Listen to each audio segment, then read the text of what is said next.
আসসালামু আলাইকুম রহমতুল্লাহ। প্রিয় শিক্ষার্থী বন্ধুরা, এটি হচ্ছে তোমাদের গণিত প্রশ্নের কাজ কয়ের সমাধান। অবশেষে আমরা তোমাদের জন্য তোমাদের সমাধানটি হাজির করে নিয়ে আসছি। তো হচ্ছে যে প্রিয় বন্ধুরা, আমরা আসলে কাজ করছি, সেই জন্য আমাদের প্রচুর সময় প্রয়োজন হচ্ছে, আর আমরা কাজগুলো অনেক গোছালোভাবে করার চেষ্টা করছি তোমাদের জন্য। তো হচ্ছে যে একটু দেরি হওয়ার জন্য তোমাদের কাছে দুঃখ প্রকাশ করে নিচ্ছি। তো প্রিয় বন্ধুরা, আমরা হচ্ছে যে পুরো আনসারটি নিয়ে বিশ্লেষণ করব না, জাস্ট হচ্ছে যে আমরা তোমাদেরকে আনসারটি কীভাবে সাজিয়েছি তোমাদেরকে বুঝিয়ে দিব, তোমরা তোমাদের প্রশ্নের সাথে মিলিয়ে সেটা হচ্ছে তুলে নেবে। তো প্রথমত তোমাদের প্রশ্নের মধ্যে এই যে এখানে কাজ ক দিয়েছে, কাজ ক। তো কাজ ক এর মধ্যে তোমাদের হচ্ছে যে মূল কাজটা এখানে যে দলগত কাজ 1, এটার মধ্যে তোমাদের 1টা 2টা 3টা 4টা 5টা এই 5টা প্রশ্ন দিয়েছে এখানে। এই যে এই 5টা প্রশ্ন দিয়েছে, তো দলগত কাজ 1 এর মধ্যে এই 5টা প্রশ্নের উত্তর বের করতে হবে। সো হচ্ছে যে এই 5টা প্রশ্নের উত্তর আমরা হচ্ছে তোমাদের জন্য এখানে বের করে রেখেছি, এই যে দলগত কাজ 1 এর উত্তর।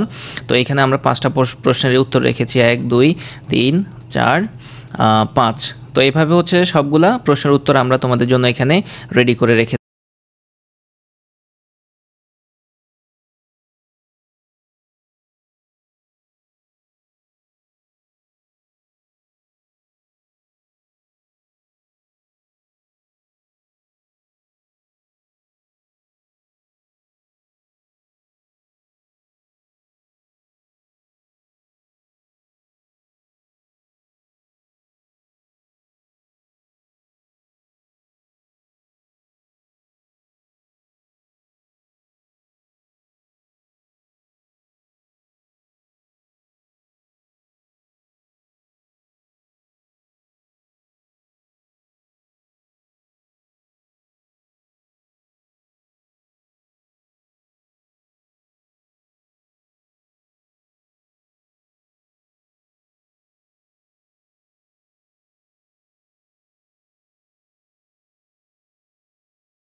এরপরে এটি হচ্ছে যে তোমাদের একক কাজ 1-এর উত্তর, একক কাজ 1। এই যে তোমরা দেখো তোমাদের এখানে কিছু একক কাজ দিয়েছে, এই যে একক কাজ 1 তোমরা দেখতে পাচ্ছ যে একক কাজ 1। এখানে হচ্ছে যে আবার কয়টা প্রশ্ন দিয়েছে, 1টা, তারপরে 2টা 3টা 4টা 5টা 6টা 7টা। তো হচ্ছে যে এই 7টা প্রশ্নের উত্তর আমরা তোমাদের জন্য এই যে এখানে সারিবদ্ধভাবে সাজিয়ে রেখেছি, 1 2 3 4 5 6 7।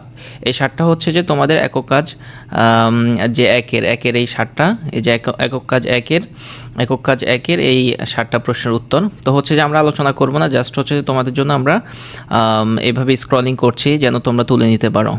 সো প্রিয় বন্ধুরা, এই ছিল হচ্ছে তোমাদের গণিত প্রশ্নের কাজ কয়ের সমাধান। আমাদের সঙ্গে থাকার জন্য তোমাদেরকে অসংখ্য ধন্যবাদ।